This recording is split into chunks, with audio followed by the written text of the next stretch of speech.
that's a good memory right there, obviously, for them. Yeah, and you know what? This weather is the great equalizer. Because I think, look, if this was ideal conditions, I wouldn't be surprised that the Rams would put 50 on them. Right. But in these weather conditions, it'll be the coldest game in Rams history. Ooh. All right, so we're going to find out. So those Bears 40 years ago wind up playing the Patriots in the Super Bowl. And New England, listen, they've been historically unbeatable almost in this round. 15-6 all-time in the divisional playoffs. They've won 8 straight going back to 2011. Texans, meanwhile, 0-6 in the divisional round. They're the only team in the NFL that's never played in a conference championship game. So New England's quarterback Drake Maye sat down with Teddy earlier this week. Here's a little sneak peek of that conversation.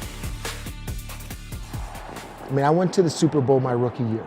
Yeah. But I'm a young player. It's like I'm going to get there a bunch. I mean, it took 4 years. Do you know that this could be the only chance that you have? And do you have that type of urgency for this? I think you have to. I think you have to at this point. In this league, you realize that we're one of 8 still working, still practicing today, and 24 are sitting at home going to watch us this weekend. I think that's one of the best things Coach Vrabel's reminded us this week and even last week, that opportunity we have as one of the 8 to try to make it into one of the 4 for next week. And I think we got the players and the mentality and the team and the chemistry, and I think we're going to try to leave it all out there. So you'll hear that full conversation tomorrow. Can we have a moment on the inadvertent flex by Teddy there? Yeah. I thought we were going to go every year, but I had to wait 4 years. Oh, man. Boy, to get to the Super Bowl. Really it was a hard tough. 4 years. Really Are you tough for kidding me? you. It was hard. Yeah, a lot of sympathy for you. That said, how about give us a little taste of the conversation we can look forward to tomorrow and what Drake Maye has done here in his second year? Yeah, Drake Maye, I mean, he was great for me. I mean, he talked about how Coach Vrabel's been an influence on him, but he talked about what he needs to do. And I think they also have the plan. They have a lot of respect for the Houston Texan defense and what they are. I mean, he knows also it's okay sometimes to end a drive with a kick when you're going up against a team like this in the Texans and a defense that's so good. Yep. When we opened this conversation talking about the 85 Bears, that's the standard. That's probably the greatest defense in any season in NFL history. I'm not saying the Texans are that, but right now their level of dominance feels a little bit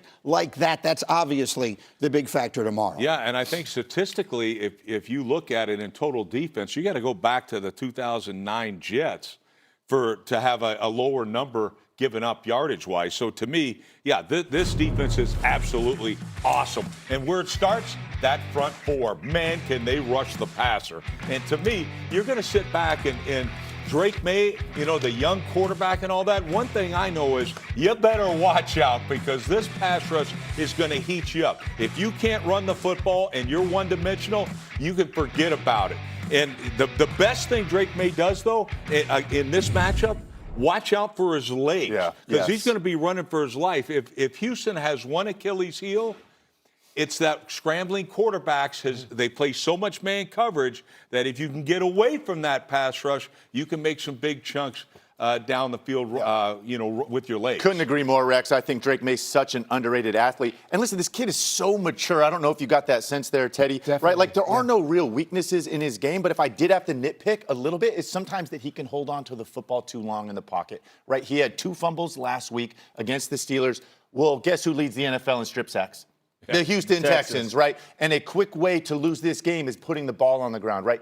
They're out. They don't have Nico Collins, right? Don't let this defense, this Texans defense, wreck and win this game, right? Just like you said, end every drive with a kick, you probably win the game. Yeah, and Drake talked about that also, is that he realizes the mistakes he made with that pressure, getting close to him and take care of the football is going to be a top of his priority. You were just talking about offensively, Nico Collins being out of the game, and I really think that both sides offensively, the way that both defenses are playing, going to have to put points on the board. And the reason why I say that, when you look at the development of a guy like Christian Kirk, them being able to add him to the equation offensively for the Houston Texans, last week being able to show up huge, 8 receptions, 144 on the road. Right there, you see the deep crossing route against double covered.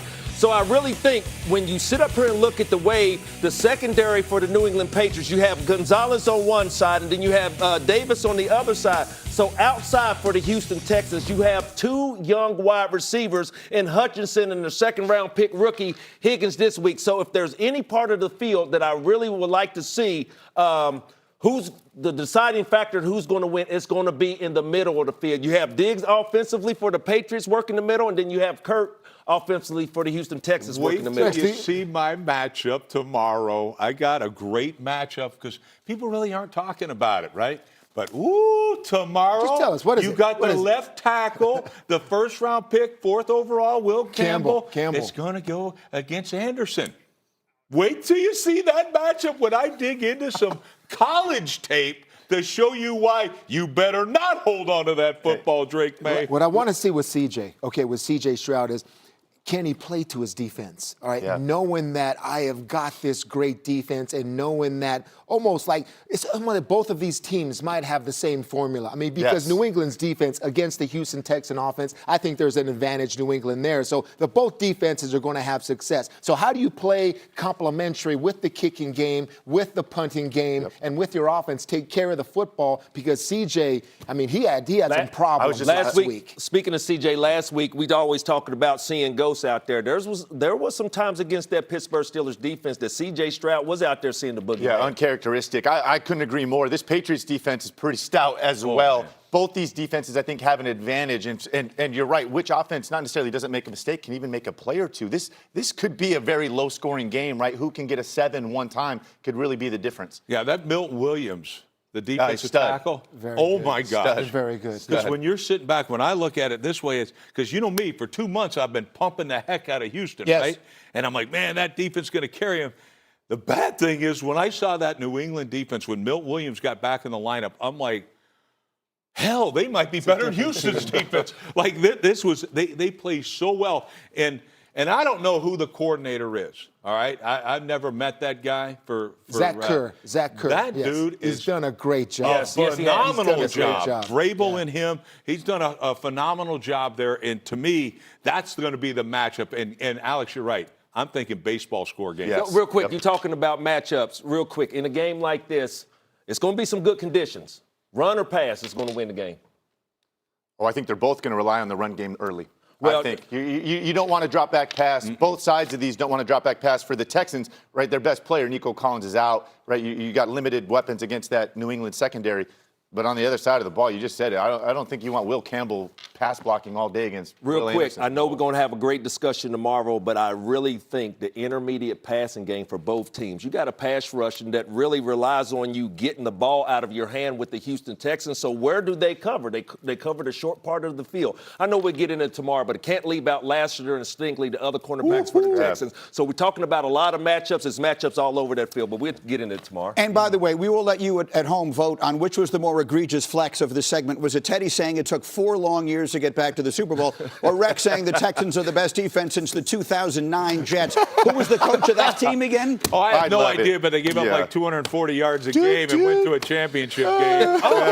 And, I don't know who the hell it was. The beauty of my guys, no one has to tell them how great they are. They do a great job of doing it all by themselves. Yes, they All right, do. once again, we will be there in Foxborough leading up to kickoff at 3 o'clock. Okay, we see the winners of Most all year long. And so here at the end of the season, we put together a couple of special editions. Rex, get in here. I'm coming. As Here we Randy go. has put together the best catches in the history of the divisional round. And, man, I'm going to tell you what, man, I'm glad he's here, Greeny. Hey, he didn't get the memo. You look nice today in Thank you. your Carolina blue tie. And so do you. I appreciate that. Hey, divisional round top 5, greatest of all time. Let's roll. We can't keep y'all waiting. Starting out with my brother Rex Ryan. Let's go. 2012. Ravens versus the Broncos. Is that a Joe Flacco sighting? Flacco. Man, Torrey Smith, I hope all is well, man. I cannot. Ooh, is that the Hall of Fame? Man, I cannot think about this play, man, because Champ Bailey's in it. that is Hey, that's the my Hall Hall of of Fame brother, Torrey Smith. But you